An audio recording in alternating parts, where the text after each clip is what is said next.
to anybody and everybody around the world, I suppose, who's logged in and watching on YouTube.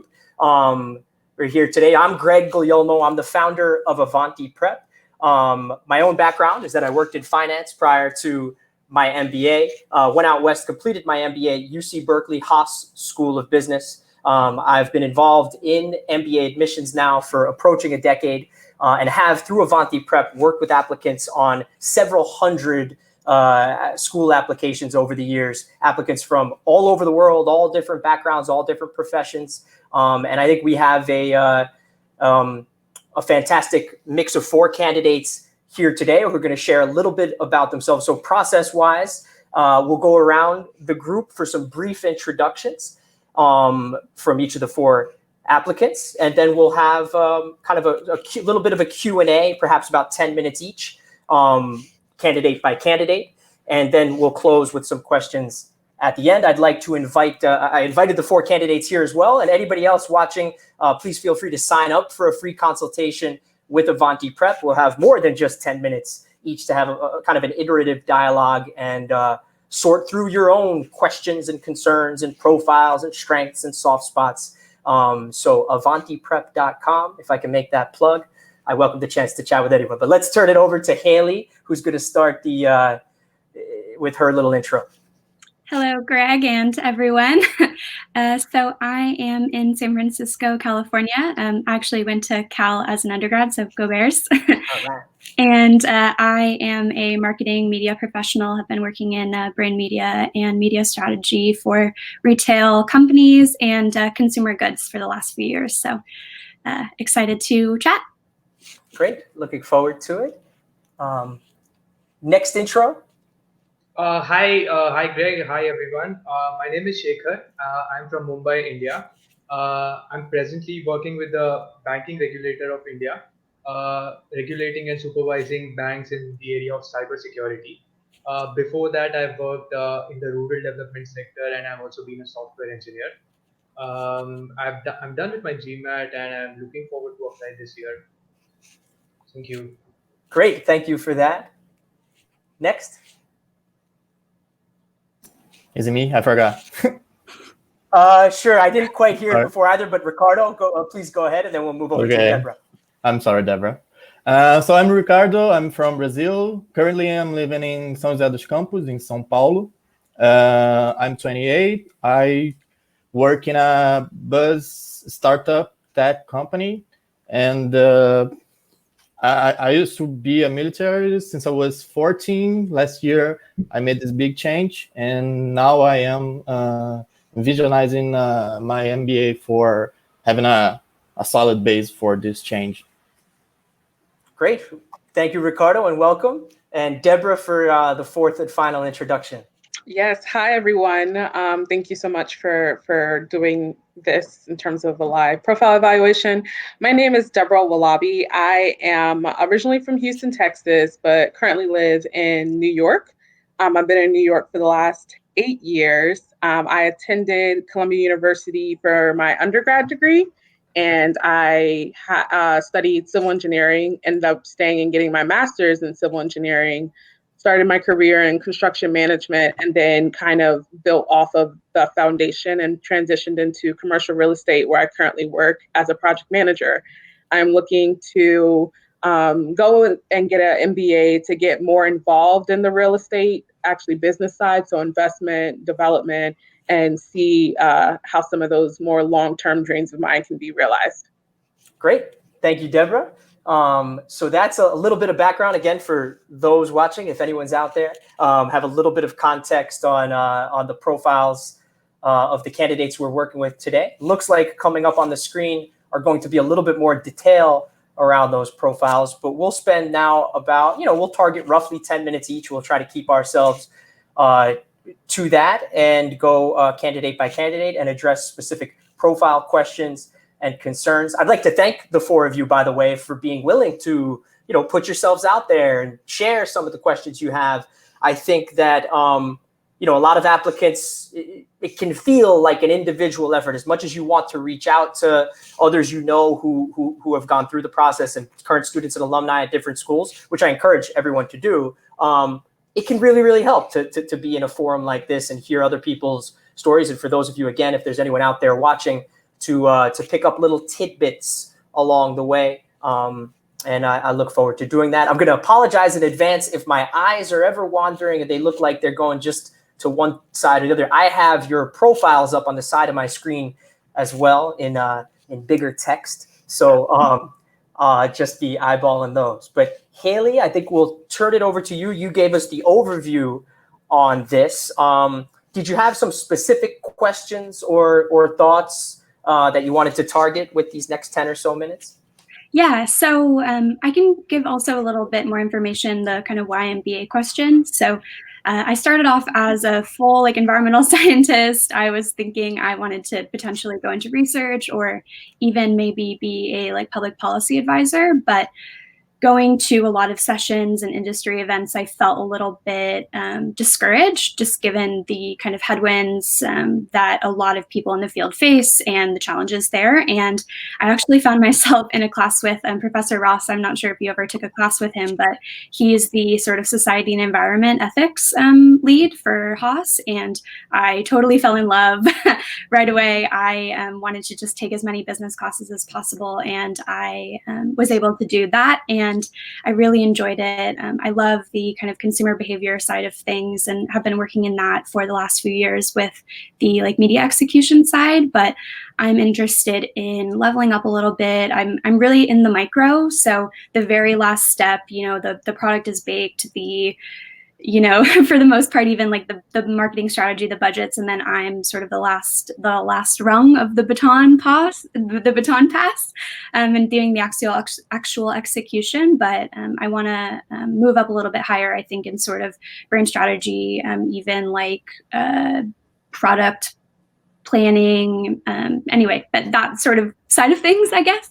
And so a little bit more org level knowledge, I guess you could say. So more business acumen in general. And so that's what I'm looking to do here. But my main question, I think I'm the story side of things, right? So really distilling the combination of, the education. I think I do really have a story here, especially with my kind of background in doing environmental education and sustainability, and that being something that I'm really interested in also from a retail side of things or consumer goods specifically. I really do love the power of, innovative products to actually change consumer demand. And so I want to be able to connect that with my education, with my volunteer work. And so any insights you may have would be wonderful. I'm retaking the GRE in 2 weeks now. And my practice test quant is a little higher, more like the 162.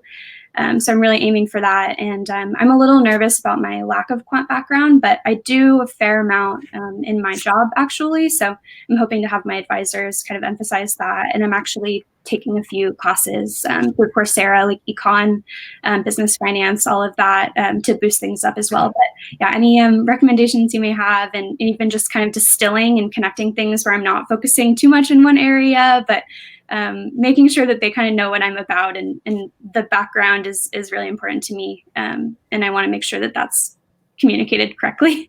Okay, great. Appreciate all of that. So let's try to chop through some different pieces. And certainly I think some things I highlight for you, Haley, specifically will be applicable to the others in the group as well as others watching and dialing in today. So I think that you touched on some interesting things where, if we take a step back, one kind of overarching narrative I think we can all have in our heads is, how does who I am and what I've done in the past plus the MBA lead to or enable these very, very specific goals that I have. And I think you have kind of an interesting synergy, perhaps even an organic synergy between the environmental science major. I know it was a double major, but environmental science was part of it, as well as some of the volunteer work you do. So kind of an academic background and things you're passionate about on one hand. Then you've got marketing, brand media strategy, brand management experience. And I get the impression it's almost like you're trying to fuse those two together. Is that fair to say? Like what you do kind of functionally, professionally, you're trying to mesh now with that passion. So that there's a nice organic quality to that.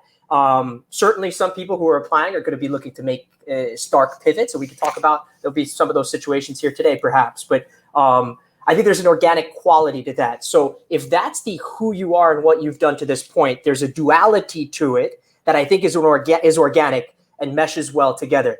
I think the thing to think about on the topic of professional goals is to certainly develop the specificity of those goals. That's something I would encourage everybody to do. One of the things, when I talk to applicants who maybe applied last year and didn't have a ton of success, one of the things I often find in looking at their applications is that they were very vague about their goals. And I'm not suggesting you are, but just as a friendly reminder, to you and to others, just be really, really specific about those goals. It depends a little bit on the school and a little bit on the application, how exactly this manifests. But you could pretty much bet that there's going to be an essay or a short answer, or certainly in the interview, what are your short and long-term career goals, and why MBA and why our school? So a lot of people only think about like industry or function. I would really encourage you and everybody else to think about, well, within that industry, what exact types of companies do I want to work at? You're on track with that. You're already thinking about that. Perhaps even go further. What are some examples of companies that are in that space? Then for the schools you're interested in, do they feed into and recruit into? Like, what are the actual paths to those companies, and which exact companies recruit for that field is going to vary from school to school. It might be geographically influenced. Some might recruit nationally. Within those companies, what team do you want to be on? Like, what exact product or what do you want to manage, and why that product?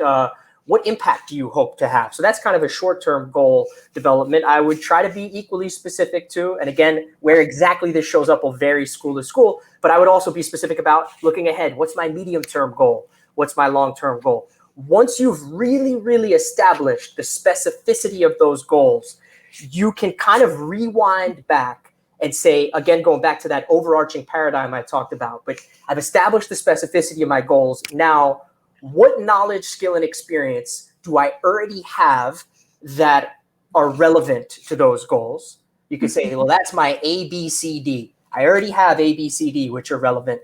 And then what knowledge, skill, and experience am I missing and therefore need to acquire through the MBA? So it's kind of like, given these really, really specific goals, I've already got A, B, C, D that give me a really relevant foundation toward these. They give me a platform to succeed. But at the same time, I have this gap, this knowledge, skill, experience gap. I've got A, B, C, D. I'm missing E, F, G, H. And A, B, C, D plus E, F, G, H, which I'm going to get through each MBA program, through the MBA, is what's going to equally to or enable these goals that I have. I would really be specific and crystallize that A, B. It sounds very algebraic, but just one way to think about it. Really try to be specific and crystallize those things. Crystallize those gaps. You're going to get questions, why MBA and why our school? So crystallize what those gaps are and then make it specific to the school. Like, I need E. How exactly am I going to get E from such and such a program? I need F. How exactly am I going to get F? I need G. How exactly am I going to get G? And that's where your school specificity really starts to go in. And that's courses, clubs, extracurriculars, special offerings, research centers, faculty, experiential learning opportunities, internships. There's a whole leadership things, the culture and community of the school. And not to blabber on, but try to think too, not only what you're going to get from the school, E, F, G, H, but also what you can uniquely contribute. So I bring that up as a very important overarching thing for everybody, but also specific to you, because I think it given what you described, it perhaps fits into the framework you described, or the background you described, and the interests you have. I think have a lot of good seeds of organic fit with that framework. Now it's kind of on you to develop it. The other thing too, I observed when I was looking at your profile yesterday, in advance of this, is to make sure it's clear why you need the MBA to take this next step. When I looked at your work experience, I said, gee, I wonder if, to play devil's advocate, somebody could say, could you just go from where you are right now into the type of roles that you seek. So why do you really, really need, what is it about the MBA that really, really enables you to get there or enables you to have grander impact when you're there?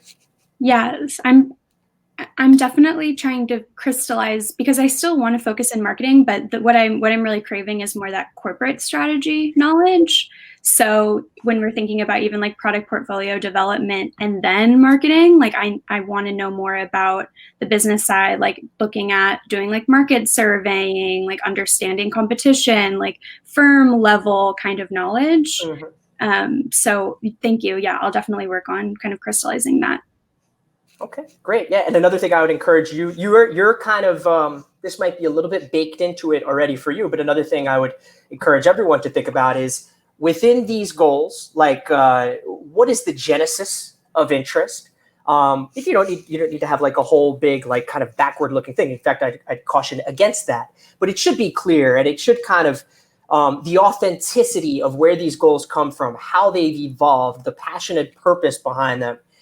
Try to make that clear. Try to reflect on that, as well as perhaps what's the bigger picture problem that I'm trying to solve? What's the big picture business, sometimes even social problem, quasi-social, or at the intersection of business and social problem that I'm trying to solve? Your goals probably lend even more naturally toward that. But again, developing the specificity of these things is very valuable. And eventually, when the time comes to look at your specific schools, I know you listed some, you'd start to look at, all right, what are the essay questions for each of these? So now what are the levers I can pull? What are the little spots in the application where I can tell this story and share different parts of me professionally and personally as well?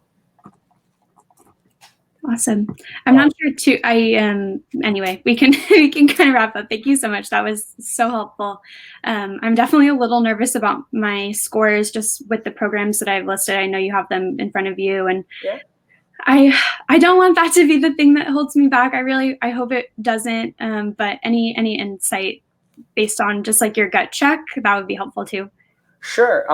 Yep. And apologies in advance to everyone. I would imagine we're going to go maybe a minute or two over on everybody. We'll do that for everyone. Hopefully we don't get the video cut off at the end. And we're happy to continue these conversations. So a couple other those little thoughts that you shared. So I believe your GRE is a 160 quant and a 164 verbal.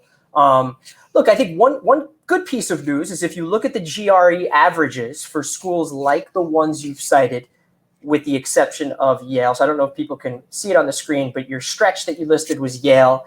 Well, their GRE average usually does come in higher toward the high 320s. And Yale, a lot of times for where it is in the rankings, you usually will see its average GMAT and average GRE be more akin to like M7, even top half of the M7 schools. So Yale can be, sometimes you look at those stats, you say, oh, this is a little tougher. But for some of the others you listed, Darden, you mentioned as perhaps an early action option. I'd mentioned to everyone too, Darden introduced that early action option last year. And this year they actually gave you two different paths. They just announced this a couple weeks ago.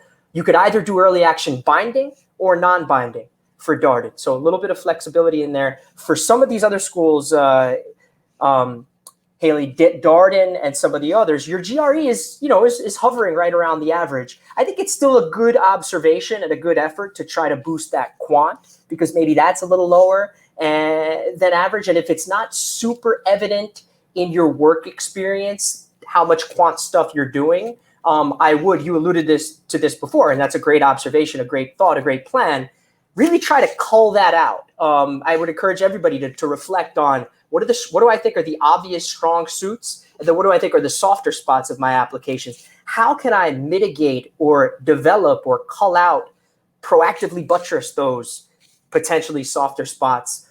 Is it by retaking an exam? Is it through additional coursework in some cases? I think they might have a keen eye on your quant because they say, if you were, I don't know how quanty the environmental science got. We'd have to kind of look at that. But think about your transcript, what that shows. If the work experience does not on its face show the quant stuff, sometimes when people think of marketing, even though marketing can be very analytically oriented, people don't always think of quanty stuff. So make sure you're speaking to that, not only that, but including that, as well as having your recommenders or encouraging your recommenders to potentially include that. Again, not only that, think about the kind of diversity of skills that they can share and you can share. But I think that's not unreasonable. Last thought I'd share is, I think that when I see Yale, Darden, and then McCombs, Goizeta, and Foster, I think you could think about more schools in that Darden range and could probably buttress. I feel like maybe the middle of that strategy is a little bit light. But happy to elaborate further on that in an offline discussion. And I apologize for leaving it so short and abrupt here, but I think in the interest of keeping it going, well, yeah. Hey, if people have questions, by the way, toward the end, we can revisit some of the stuff. It looks like the video won't get cut off, by the way, so we can run a little long if we have to. So let's leave it there. I hope that helped, and happy to carry on the conversation offline, and we'll transition now to, I forget our exact order, but Shekar, was it you? Yes, it's me. All right, great. So we had your brief introduction before. If you'd like to elaborate on that, please feel free. Or if you'd like to dive into specific questions that you might have, please, by all means, go for that, and we'll dive into it. All right. So I'll just give a brief extension of what I've already mentioned here. So the rural development 3 years. So I worked as a Prime Minister's fellow in one of the conflict-affected regions in the country. And I worked extensively with women's self-help groups there, and that kind of led me on to joining the banking regulator, where I worked for 1 year in the financial inclusion area, and moving on then to cybersecurity risk supervision.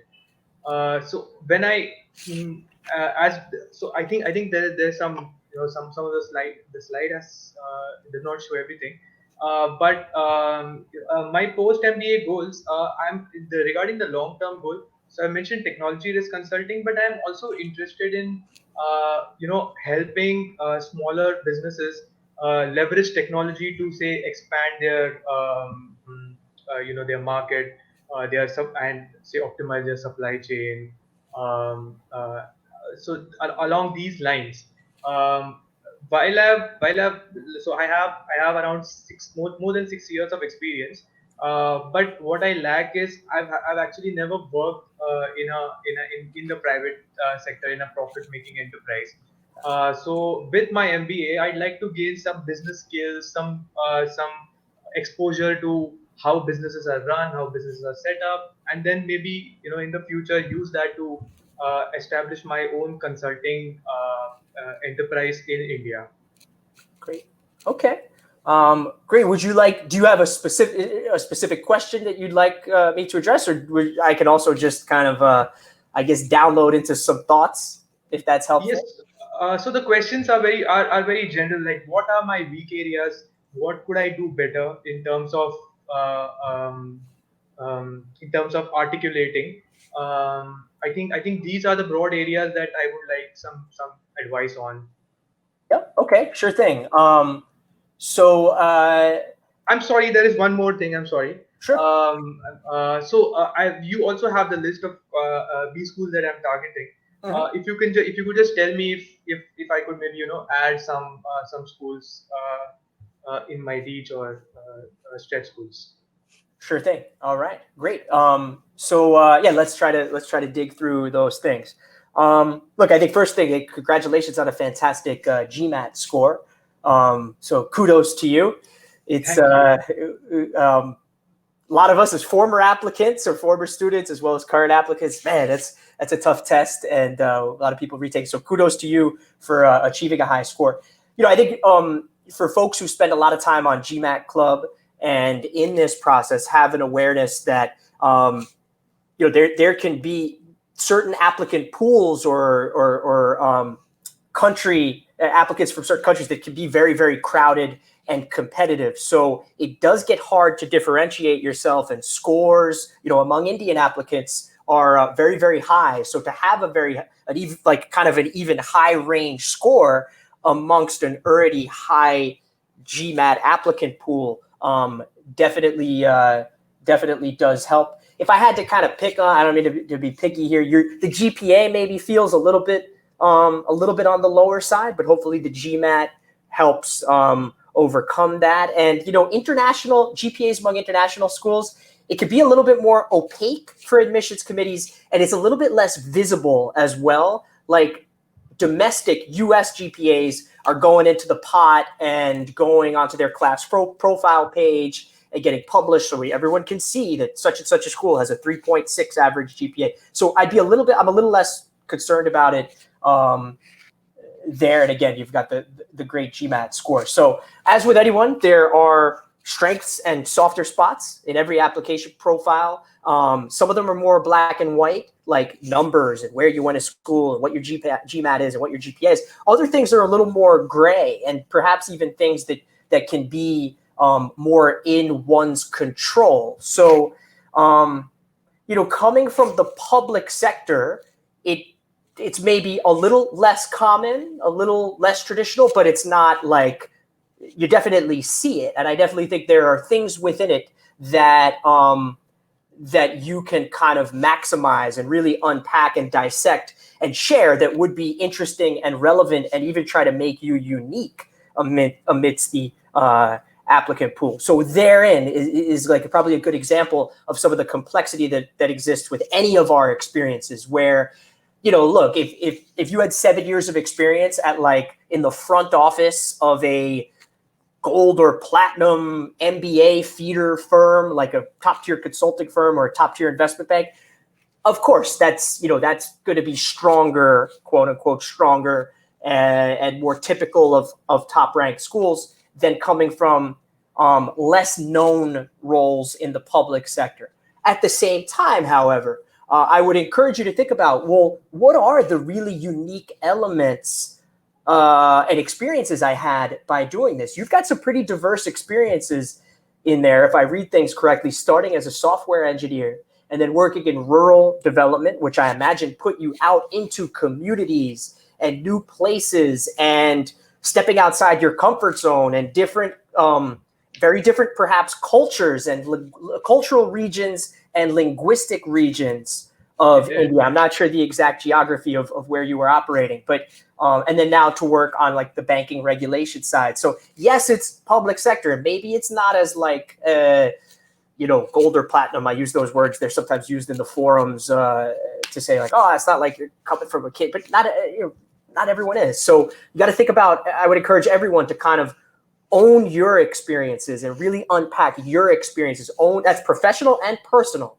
Who you are, what you've done, dissect them. I use the weird analogy sometimes of in the very beginning of this process, ripping all the wires out of the wall of your life to see what's in there and then figure out what is interesting, what's unique, and try to kind of stitch them back together. So I think you've got some very different and diverse experiences within what you've done. Some of the things we talked about before about stepping outside your comfort zone, public-private partnership, consensus building. You listed a couple of notable achievements. Number 3 and number 5 stood out to me, among the others, but where you are kind of driving consensus-based, it's consensus-based leadership where you have to kind of navigate, it seems, on these kind of brief introductions here, that you're reaching across communities, maybe businesses, villages, the government, et cetera, to come up with solutions. And that is a unique thing. And there are unique skills in that and unique experiences involved in that. So I'd encourage you to, again, and everybody, to unpack that uniqueness. Be the best you rather than trying to be the, a less good version of somebody else. When I think about your goals, by the way, you shared some about your goals. Technology risk consulting is what you mentioned, I think, as a post-MBA goal in the write-up.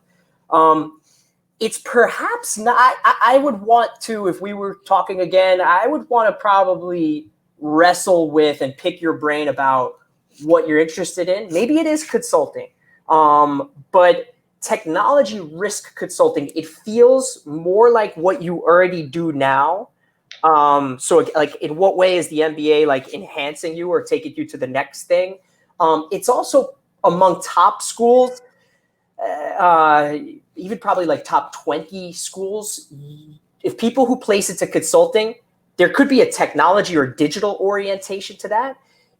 I think technology risk feels like, I'm going to lower down the consulting totem pole, for lack of a better term, than we typically see for people joining really strong consulting firms coming out of MBA programs. So whether it's consulting or otherwise, I think I'd want to further the conversation and really wrestle with that and really pick your brain about what the interest is, both for the short-term goal and the long-term goal, and then figure out what the interest is, then how to develop the specificity of that, as we talked about 10 or 15 minutes ago. We were speaking with Haley, and figure out, again, what knowledge, skill, experience do you already have that's relevant? What are you missing? And how would all that come? How are you going to get that through the MBA? How does that all come together to push toward your goals?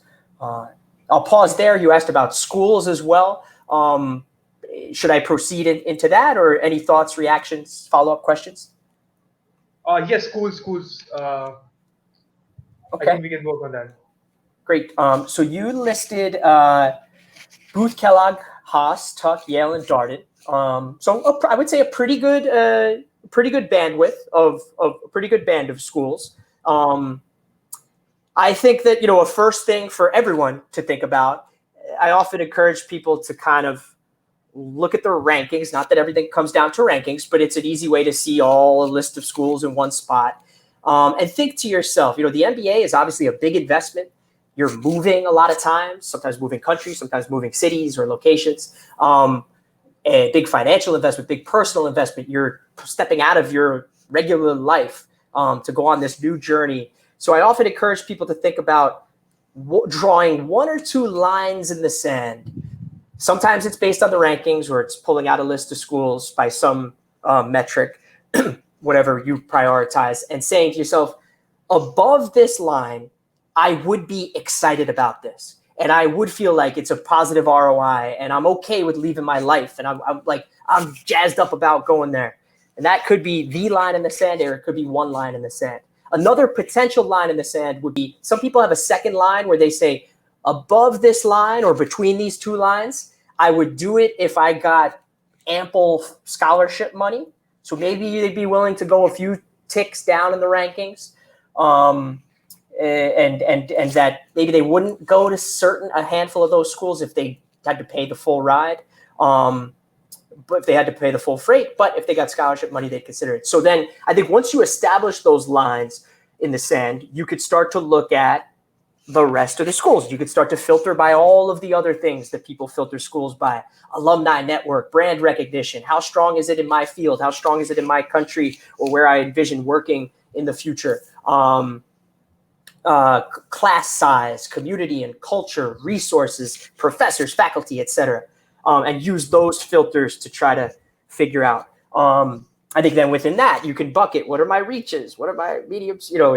Reaches, mega reaches, targets, or more aligned schools, safer schools. I think that you do have, depending on where that line is, you've got a decent mix here. Kellogg and Booth as the two M7s.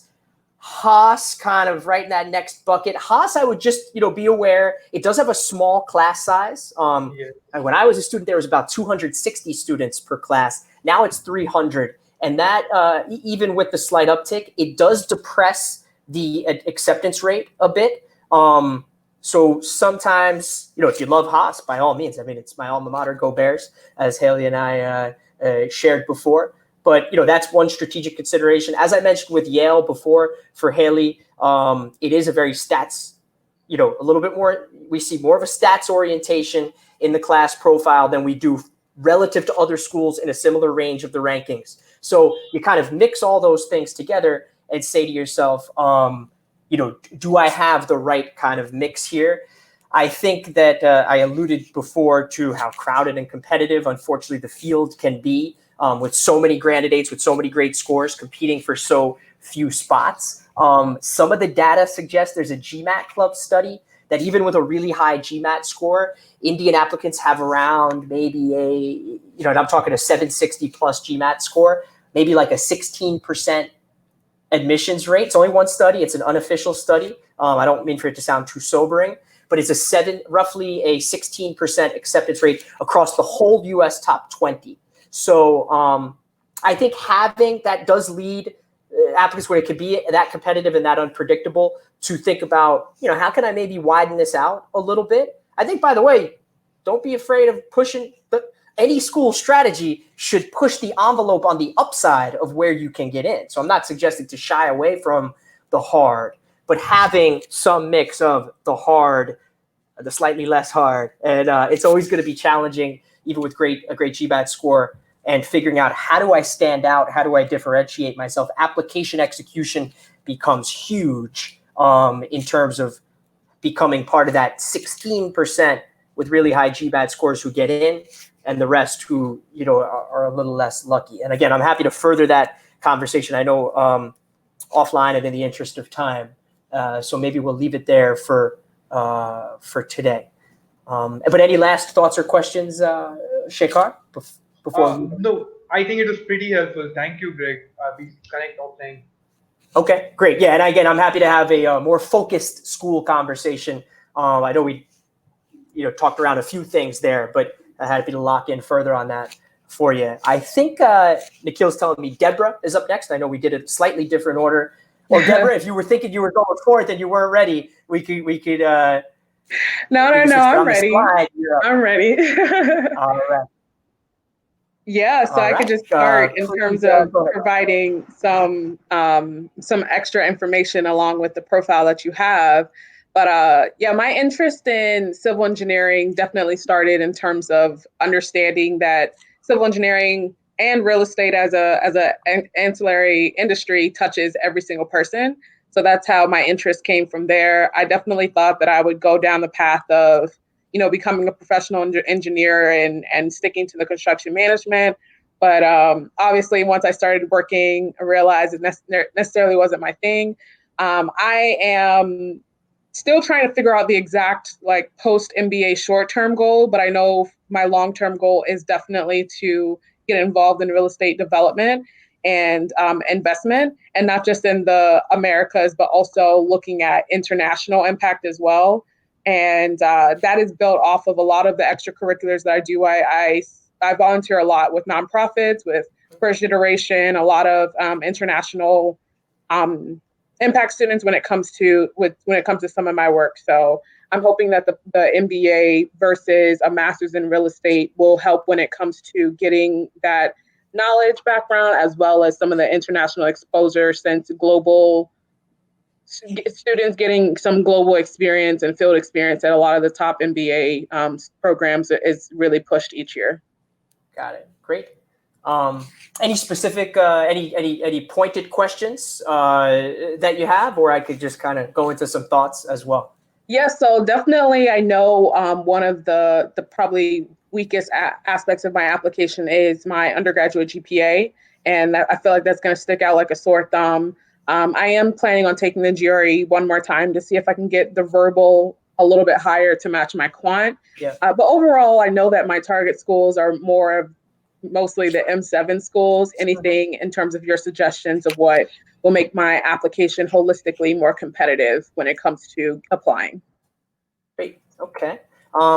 Yeah, and I had the same observation when I was looking through your GRE scores before, which is to say you've already done an amazing job on that's a great GRE score, a nice GRE score in general. Most people out there, applicants, we could all probably relate. For a lot of people, it's like the verbal's okay, and we're trying to push through on quant. You've got a great quant score in there. For even for kind of top tier M7 schools, your quant is above the average. We've seen prints, quant specific GRE prints of 163, 164, 165 at 162 in the Harvard, Stanford, Wharton range. You're north of that. And I think you might have an opportunity if you can boost that, if you could maintain the quant and boost the verbal, you could end up with a really golden GRE score overall. I do think that the quant score itself, as well as the fact that you have a previous master's where you got a 3.6 GPA, they will help mitigate the undergrad GPA. I mean, it's still there, but you've got some tools in your toolkit, and potentially an even higher if you retake it and you boost your score, your overall score on the GRE. Some scores that help buttress that, and the additional masters that helps buttress that. Like we talked about earlier in this conversation, looking for opportunities either through your experiences and perhaps via your recommenders to also highlight those quant and analytical and intellectual horsepower and intellectual curiosity skills, not exclusively on your resume and not exclusively among the recommenders, but as one of many topics. I think that you have, I don't want to say about as much, but you've got a good amount of stuff surrounding that undergrad GPA to help them see that you really are capable and can excel in these things. We could look at your transcript and really dissect the undergrad experiences and see how you performed in certain courses or if anything else stands out there. Another thing too, kind of on a related note, is as an engineer, bachelor's and master's in civil engineering, I know you've worked in construction management, and your current role is at a commercial real estate company in project management. If somebody just looks on its face, they might say engineering, construction project management. Where's the business relevant stuff? Is it in here? And I think I imagine that it is, certainly in your current role, and if not in the previous role as well.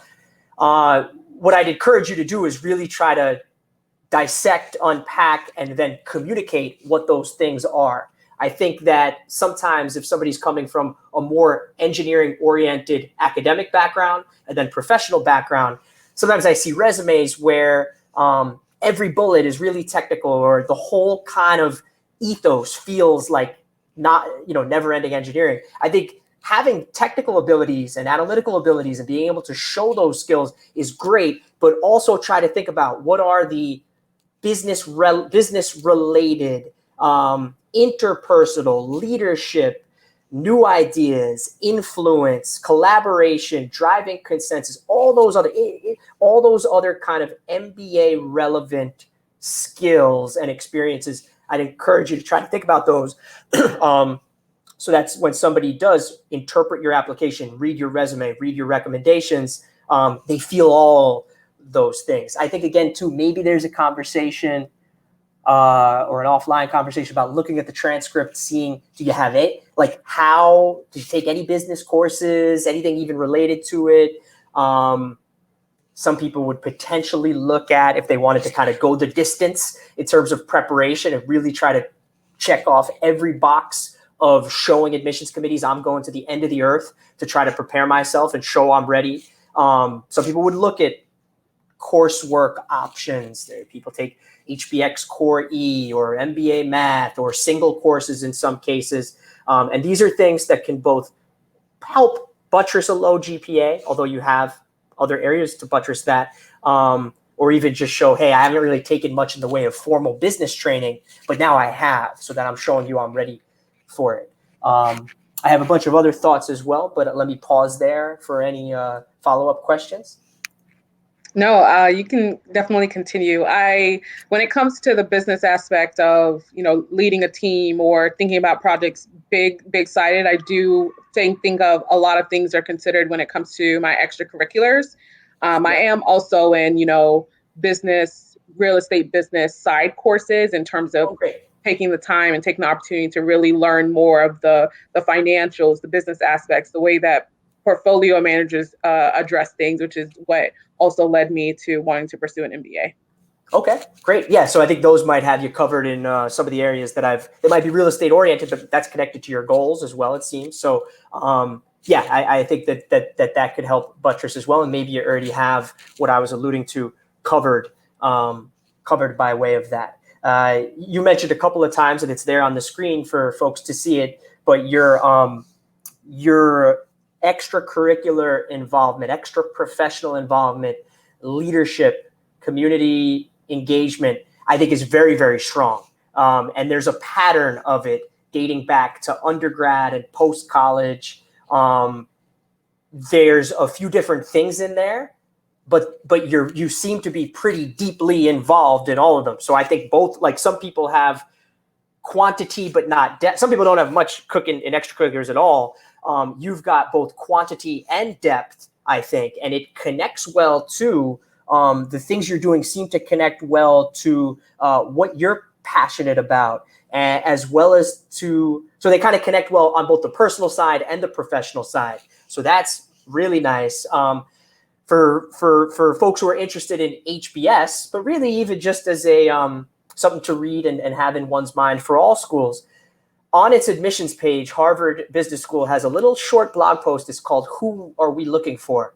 And they highlight 3 things in there. And 2 of those 3 things are habits of leadership and engaged community citizenship.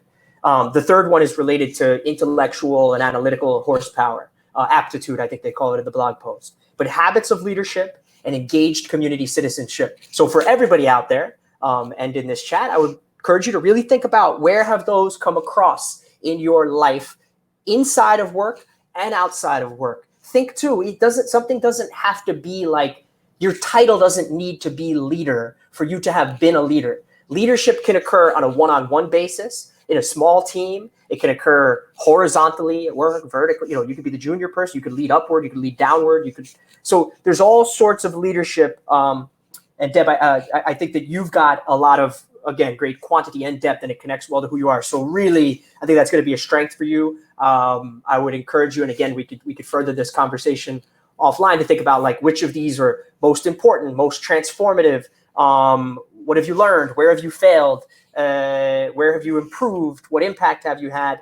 Some of them, perhaps, I know there's a few different things listed here, but maybe 1 or 2 of them really, really come to the fore and have been central to who you are and could become topic considerations for essays. For everybody out there, again, think about your key involvement and your key experiences. I have a questionnaire that I sent to applicants when we first started working together, and there's 1 page in it, which is basically key, like your number 1 most memorable, impactful, interesting professional experience. Number 2, number 3, same thing on the personal side. I'd encourage people to crystallize what those experiences are, brainstorm them, introspect about them, because there are going to be essays out there where they want you to key in on a specific experience, professional or personal, it varies by school. And that will give you an initial brainstorm to have thought through those. So again, here for you, I think certain of those probably more meaningful, more involved, more impactful than others. Could any of those become the engine of a main essay? And by the way, too, those other ones everyone brainstorms, those other 2nd and 3rd and 4th and 5th key experiences, if we look all the way ahead to your interviews, I encourage people to have a mental bench of examples ready for those interviews. People are going to tell me about a time you blank.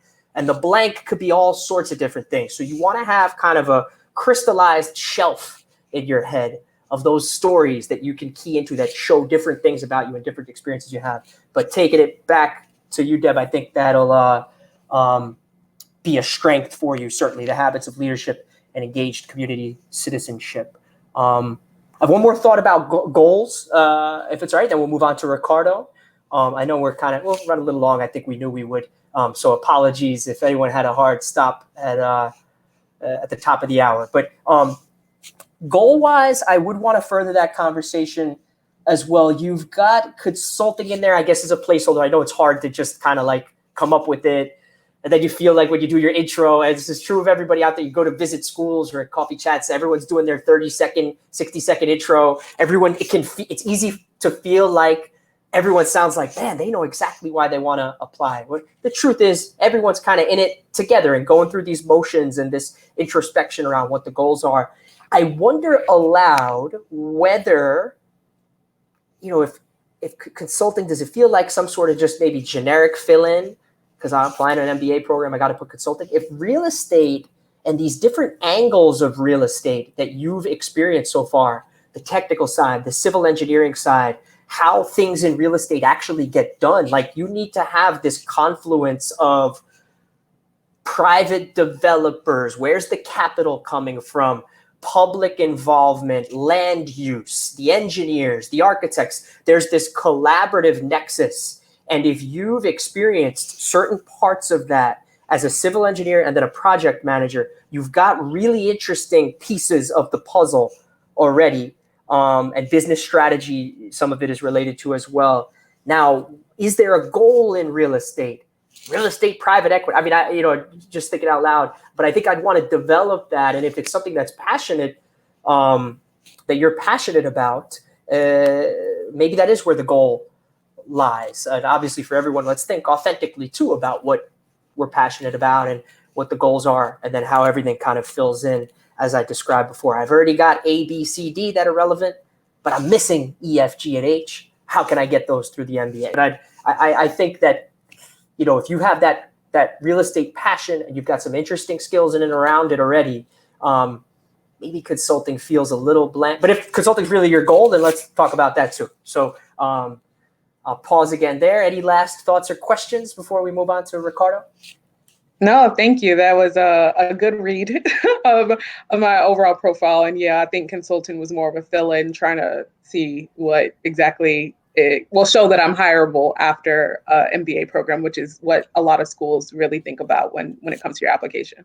Sure thing. Yep. So great speaking with you, and we'll roll on. I apologize again, everyone. We could talk, and do and go into all sorts of depth around different elements of everyone's profile. Everyone is so unique. But for purposes of this, we'll keep it moving on. And Ricardo, you're up. You gave a little bit of an intro earlier, but if you want to elaborate on that, feel free. And if you'd like to add some pointed questions or specific questions you have, please go ahead. Okay, perfect. First, I need to clarify this GMAT 730. Actually, I've been struggling to take a GMAT here in Brazil because everything's closed. And I tried to take the online one. I took and got a 710, but I had so many technical problems that they even refunded me. And I'm taking it again, and I expected to have everything sorted out to get this 730, but it's still just an estimation. Okay, so I was born in Rio, in a poor neighborhood in Rio de Janeiro, and I left my parents' home when I was 14 to become a military. I graduated in mechanical engineering in Air Force University, and I worked for 3 years in the aircraft airplane sector as a mechanical engineer for C-130. After 1 year, I became chief engineer for C-130s, but I had some personal and professional problems in my former job. First, being gay was really hard in the military sector and in Brazil, so I had to pursue some private sector job. And then I changed to a startup here in São Paulo, which is where I'm working now as a operation manager. And I think I really need an MBA. First, because I feel my resume is not that strong to keep with a successful career. I spent a lot of time in the public sector, in the military sector, and I want to really work on my business abilities to build a successful career in the private sector. And I have some points, some questions also. First, this problem with my resume, if you think that it is a problem. The second one, I have difficulty to show why MBA is important for me and to achieve my goals, as you've already mentioned. And I think my GMAT may be low for the schools I'm pursuing, and I'm looking for the 710. Okay, sure. So let's tick through those. Now, just to clarify, the question about the problem with your resume, what exactly are you alluding to there? Are you alluding to the fact that you feel like you lost? I know you said it on your little profile there, I lost 3 years of business working experience in the military. Is that what you mean by the problem? Also, and most of my friends, I graduated in one of the best engineering schools in Brazil, and most of my friends are now working in a very big company and worldwide known. And I just work in a small startup. We are growing really fast. I was the 10th employee, and now we have around 100, and we are steadily growing. But I don't feel it's like it's a really big experience, you know. Okay. Well, look, I think I would. I wouldn't worry, to be honest, too much. I know it might feel like I'm applying to an MBA program. I spent most of my career in the military, and now I'm at a startup. But let me, say this: that at U.S. program, there is a huge presence, particularly at U.S. programs, of military veterans. It's largely U.S. military veterans, but not exclusively. And I would even say that there is an appetite amongst these military groups, at veterans groups, at MBA programs, to diversify the military experience beyond just U.S. veterans. It is not uncommon at all for people to make the transition from the military, any military around the world, from a military to an MBA program. The challenge, so don't be afraid of that, and don't be afraid of the fact that maybe your experience right now, it's at a startup. That's still really interesting. You coming out of the military, you got to take that first step into the private sector. It's got to start somewhere. So I think you should own all of that and not, be worried about it at all. In fact, MBA programs really, really like people coming out of the military, because so many of the skills that you develop, the situations that you're in, the leadership, the management, whether it's, it depends a little bit what your specialty then is within it, but operations, logistic, cross-cultural things. If you spend time in other countries, there's a whole host of fantastic things and strengths and relevance to MBA programs that I'm sure is lurking in your military experience. You then took this kind of step into the private sector via a startup. You've learned stuff there. It's got 2 million users. It's nothing to shake a stick at. So I think that there's going to be some very, very interesting experiences, and that going back to, again, this overarching theme of how who you are and what you've done in the past plus the MBA equals or leads to or enables these very specific future goals. I think you are going to have, I think that your military experience is, and even the startup experience, kind of in concert, delivered in context of a strong overall why MBA and goals narrative, is going to be a strength for you. Let me say as well that veterans groups, and this is something for everybody in the group and everybody perhaps listening online, don't be afraid to reach out to schools as well. I would encourage schools that you're applying to. School research and engagement is kind of a big part of this. We often think about the essays and the application and the resumes and the recommendations, because they're the more tangible elements of the application process. But school research and engagement, engaging with, there are clubs people are going to be interested in. There are social groups, affinity groups, cultural groups, geographic groups, and all of the above. And I bring this up in your case, Ricardo, because there are military veterans associations, which often even kind of help people through the process. And that's going to be true for many other groups as well. So I think it's going to be a strength for you, and I wouldn't worry about it. I don't think of it as like a resume gap or anything. Those are relevant experiences. I think you want to own it, dissect it, figure out where the relevance is. I think the bigger challenge for you strikes me right now, is thinking about the goals and the why MBA. It feels, and this is natural, so don't stress about it. We're still only in June. These applications are September and October. If it's round 2, it's January. Really try to think about and reflect on what you want to do. What do you really want to do post MBA, and how does the MBA help you get there? I think that the specificity that you mentioned in the write-up, transitioning from the military to a business area, and compensating on something you don't have, I would think of it almost like it's not really you're filling gaps, but you've got this great platform already, but now you need to pivot into something. Your military experience and your startup experience are going to be relevant and powerful and accrue toward that. But what is that goal? In what industry does it lie? What function? Too, was there something about your work in the military that really appealed to you or really excited you, or your work at the startup. So I think going into a kind of introspection process, even a little bit of a research process, another good little tidbit for people, for everyone out there. If you go to any MBA program's website, or it might be easier to just Google the name of the program and the words employment report, every school puts together at the end of each year a pretty detailed PDF, some more detailed than others, about where their graduates go and work, what industries, sometimes what companies, what salaries do they make, what geographies are they in. Go take a look at that. Look at top hiring companies. They might help kind of prompt ideas for you. Doesn't need to be those big ticket companies, but who recruits there? So I think that, Ricardo, is something I would really, on the professional side of the coin, we could talk personal in a second, I would really try to develop the specificity of the goals and the why MBA rationale. I think that the previous experience you have are actually a strength and not something that you should be cautious, or worried about.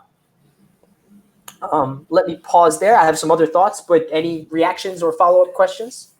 Yeah, I think I still have to develop this thought of why MBA, but I think I really need it because I really like my tech company and my startup job in operations. I would really enjoy keep working there, but I need to have a backup if everything goes wrong. I don't think I have a strong basis if my current company goes wrong. What should I do? I think I need an MBA backup for have a backup plan. I don't know.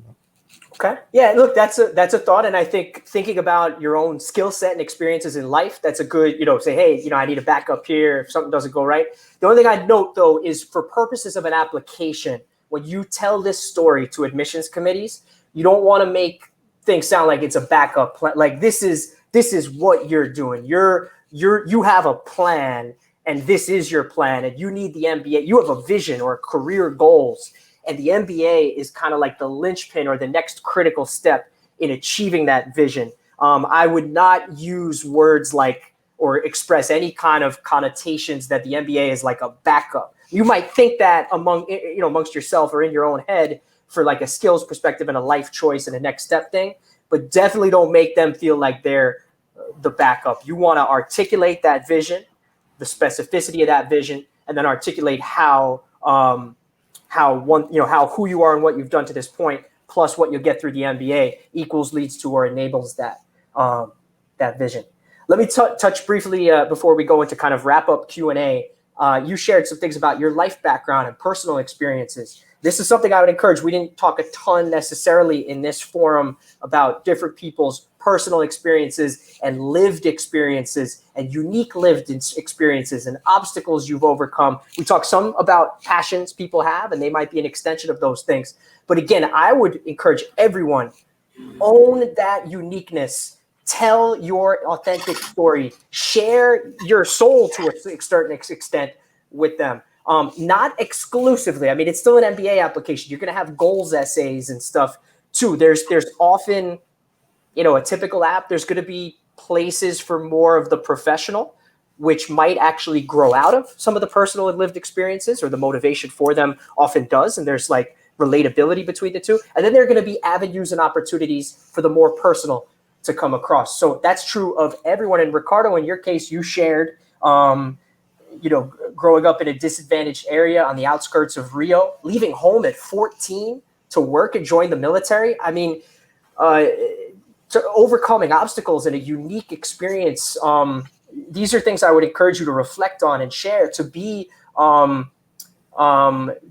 serve in the military as a gay man in an environment where it's perhaps, I think you alluded to, people are not allowed. Perhaps the Brazilian military, it seems to be out. Is that right?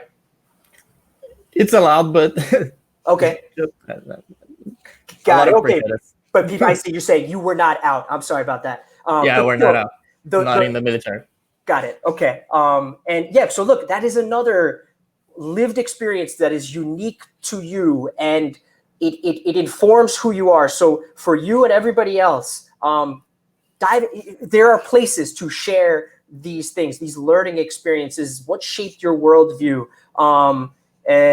So I would encourage people to kind of key into those and share those things. They make everyone unique, and they make us who we are. So share those things and don't shy away from them. Don't let that be the only thing in the application. Again, there's goals essays, there's MBA, you got to have that kind of balance between things. But our personal stories make us who we are, inform our worldview, inform our goals. And I would encourage everyone to own that and share that. And Ricardo, I think you've got kind of layers of challenges in here that you've overcome, or unique circumstances unto you. So I think figuring out the right way to channel those things, definitely on the goals of the professional side, developing the specificity of the MBA, not making it seem like some backup kind of thing, but really actually, this is the goal. This is what's next for me because I have such and such a vision, and this is what I need to get there. GMAT, hey, 710 on your first try is good. And it's the online one. It's tricky. You had malfunctions. You got a 710 that time. I don't know if you took it before they allowed you to use the whiteboard or after. That's been something with the online GMAT, an update that they made in the beginning. Because of the pandemic, for folks who are not aware, because of COVID, a lot of test centers are closed. GMAT offered the GMAT online, originally with no whiteboard, which you can imagine is very hard. You can't take notes. But now they since have allowed a physical whiteboard. So I don't know if you took it before or after that, but hey, that's a first try. 710 is a good score, and you could maybe boost it on a future take. Are there any last thoughts or questions before we turn it over to Q&A? No, I want to thank you. I think I really need to work on this topic of why MBAs. It's really hard. I don't have an answer now. I have to work on it. Great. Okay. Yeah. Look, this is the early going still. I think you guys are, the deadlines do sneak up. I mean, some of these September 8th, it rolls around. We in the US, we have the 4th of July holiday coming at the end of next week, and you blink your eyes and, at the end of that long weekend and holiday weekend in the US, it's basically a two-month period until the Harvard deadline, which is September 8th this year. That's one of the earlier ones. It's I think right after Labor Day. And then they kind of fill in from there. But I think kudos to all of you and everyone plugged into this call for thinking about this stuff in what's still pretty early. We want to start mobilizing, but a lot of you guys have your test scores. Maybe you're going to retake once here or there. But I think great to meet you. Great to hear all of your stories and share my thoughts. Apologize that they're like long-winded and maybe brief at the same time. So happy, like I said, to carry those conversations forward and answer follow-up questions you have. I'll pause there and we'll do maybe a few minutes of final Q&A before we close out. Are we taking Q&A from the folks online? I guess in absence of extracurriculars. My apologies if you guys are now backstage. I thought we were doing Q&A from the folks in the room, but I guess we had some Q&A there. We could again, happy to follow up, continue our conversations offline. For anyone out there, by the way, you can email me, greg@avantiprep.com, greg@avantiprep.com, AVANTIPREP.com. Or go to avantiprep.com. You could sign up for a free consultation, and you could mention it there that you were in the chat. So let's take this question from Anubhav. Is the absence of extracurriculars after undergrad a deal breaker? I cleared the CFA exams during my work experience, guess that counts, and lead an NGO project for 6 months. I'm about 5 years out of school. I wouldn't say it's a deal breaker. Certainly, certainly we talked about Harvard's blog post before. Not everyone's going to be applying to Harvard, but just as a representative kind of notion, habits of leadership, engaged community citizenship. These are things that programs look at. The reality is that, hey, we're all busy. Some people's jobs are, 80 or 100 hours a week, and you might not have an opportunity to get heavily involved in quote unquote extracurriculars post-college. I think in those cases, look, we're going to have people who like found an NGO, and we're going to have people who have no extracurriculars. Most people are somewhere in between. So I would encourage you to reflect on what you do have. It sounds like you were involved. The question looks like it went away, but it looks like you did work on a project there for 6 months. So share that. What went into that? What was the impact of that? What did you learn through that? If somebody's really, really light, you could consider in an optional essay or an additional information essay. It doesn't need to be a whole essay, but just a little bit of explanation. If there are extenuating circumstances or what have you about limited involvement, it's kind of a delicate thing to address. You'd want to do it in the right way, but I wouldn't say it's a deal breaker. It's nicer to have them than not, but I often encourage people then to reflect on, okay, what do you have and what have you done? And whether it was during undergrad or even through work, there are many different layers to this. If your leadership or organizational engagement is not showing up like outside of work, well, let's reflect on what you've done at work. Have you raised your hand to lead any specific initiatives or extra initiatives at work? There's going to be layers there. There often is more than you kind of might initially think about, and that's where I would focus the reflection. I think we have another question here. Okay, well, that one went away. So from Mohammed, I have previous 5 years of work experience. I quit my job in December for a break and was supposed to join a new workplace by late Feb, but I couldn't join until now. How can I explain this gap in my application? So I worked for 5 years. I quit my job in December, and I was supposed to join by late Feb, but couldn't until now. So I guess you're going to end up with like a 5 or 6 month employment gap. Again, these things happen. They're usually in a typical application. There's either going to be a separate little short answer question where they say, if you have any employment gaps of greater than 3 months, please explain, what were the circumstances of this? Or if they don't have a separate little short answer for it, the optional essay or the additional information. Again, you don't need, if they allow you 250 or 500 words for that, you don't have to write 500 words about the employment gap, just a little 3 or 4 sentences, almost bullets. Some schools will even tell you bullets are fine for optional, the optional. I think just explain the reality of it. And for Mohammed specifically, I'm not that concerned about it because you had 5 years of work experience beforehand, a nice, stable, consistent chunk of time. I'm sure you maybe got promoted in those 5 years and your responsibilities evolved. If you left in December and it was only supposed to be a 2-month gap, but then COVID hit and the pandemic hit and that created a longer gap, I think that's about as explainable and understandable or about as understandable a situation as you could have. It was supposed to be a 2-month gap. I had a little bit of natural time off between jobs, and then COVID prevented me from starting on time. So I think you just be honest about it. You could maybe even share a sentence or two about what made you want to make that switch. I don't know what industry you were going from or to, or what you saw in the new job that made you want to, start up there. So I think, I wouldn't fret about it. A couple of sentences with a little bit of black and white explanation, as well as then, maybe a little hint of rationale around what you were looking to get out of the transition.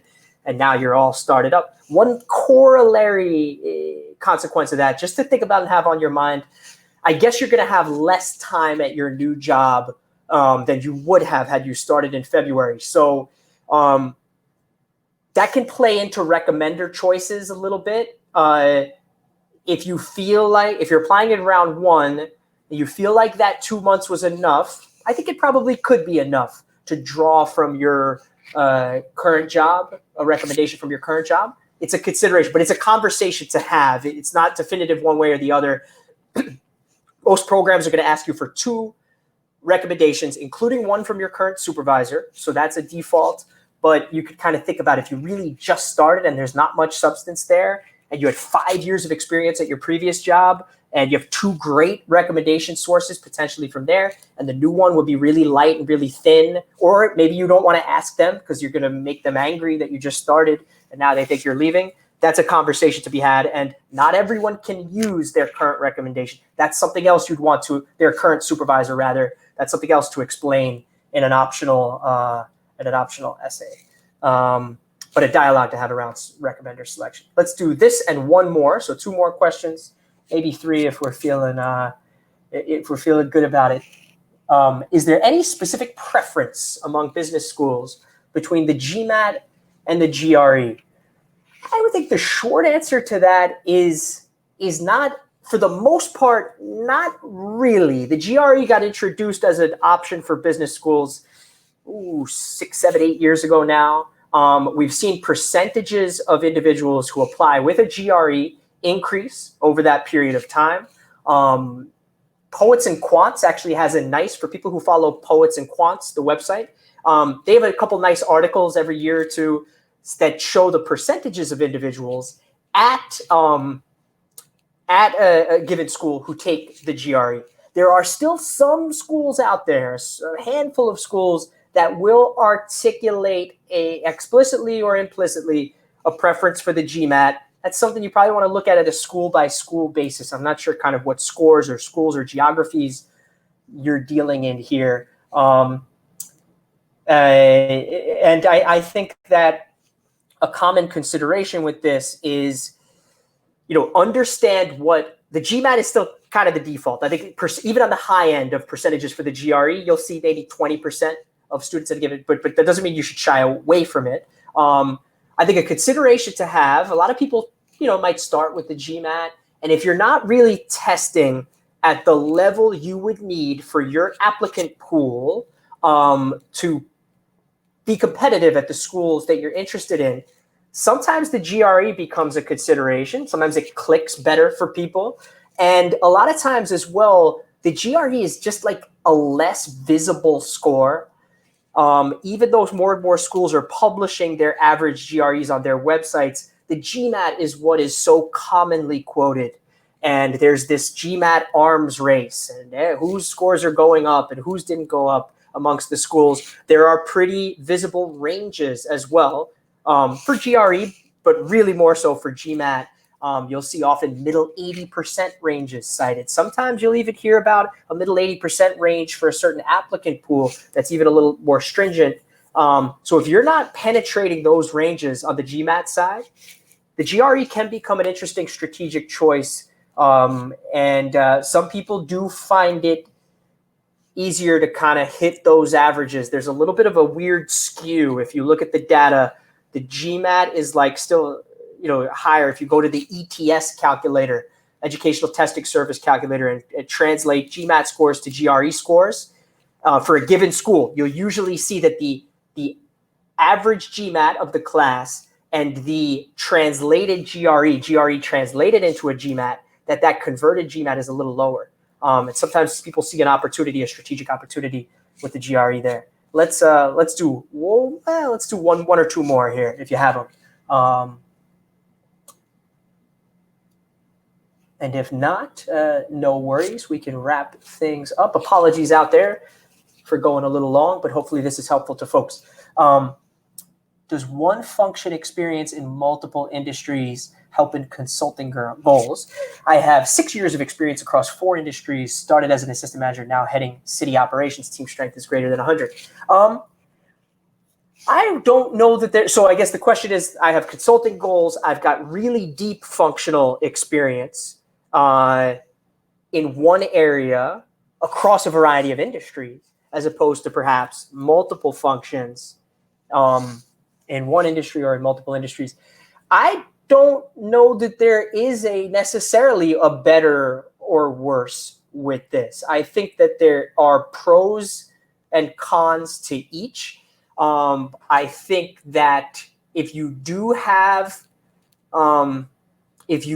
deep functional experience in one area, you should think about, though, what else have you you don't want to come off as like one-dimensional in the application where everything you share is just about supply chain in this experience. So if you do have consulting goals, and most people who join consulting firms post MBA start off as a generalist for a couple of years. It's not always, but it's usually a rite of passage. You get different functions and different industry experience. So you don't want, you want to kind of channel the depth of your expertise as a strength, but also not come off as one-dimensional. So I would look for where else within that supply chain functional experience you had, you did do other things. You did develop other skills so that you can kind of project the relevance of those skills toward the broader consulting goals.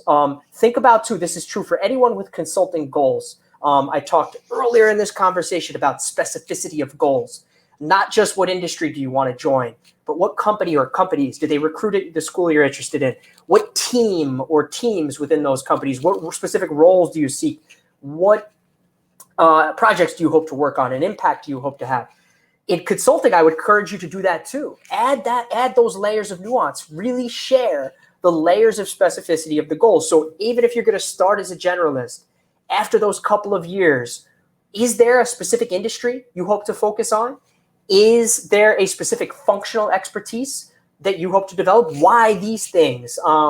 What geographies do you hope to work on? What kind of clients do you hope to work with?